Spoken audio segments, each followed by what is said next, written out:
This process involves loading the startup instructions from the computer's ROM, called the BIOS, Basic Input Output System.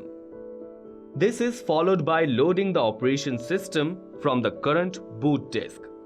The boot disk is usually an internal ROM, but can also be external drive, a CD or DVD-ROM, or even a floppy disk. Once the operating system software is loaded, the boot process is complete.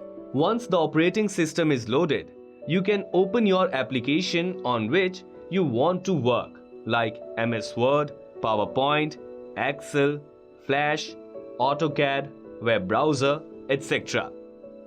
Now, we shall summarize the steps as follows. Boot and load BIOS.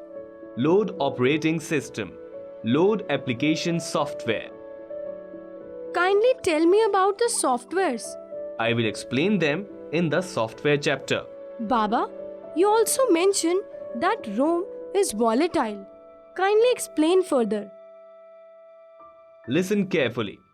Memory can be either volatile and non-volatile memory. Volatile memory is memory that loses its contents when the computer or hardware device gets switched off. Non-volatile memory is memory that keeps its contents even if the power is off.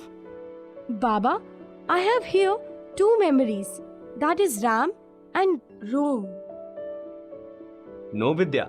Let me introduce you both of them one by one.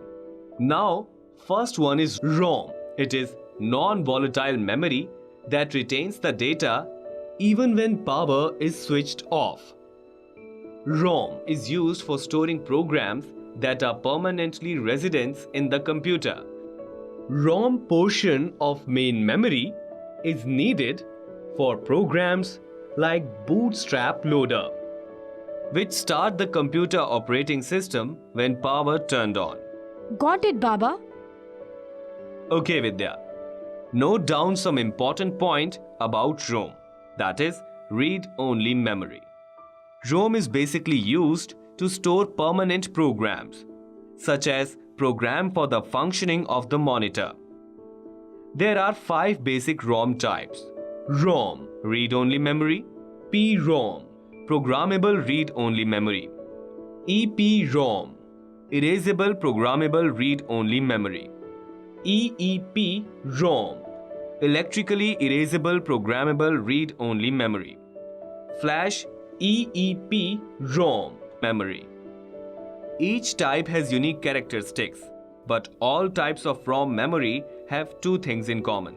Data stored in these chips is non-volatile. It is not lost when power is removed.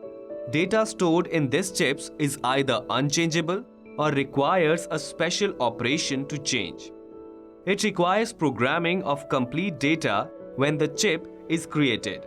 You cannot reprogram or rewrite a standard ROM chip.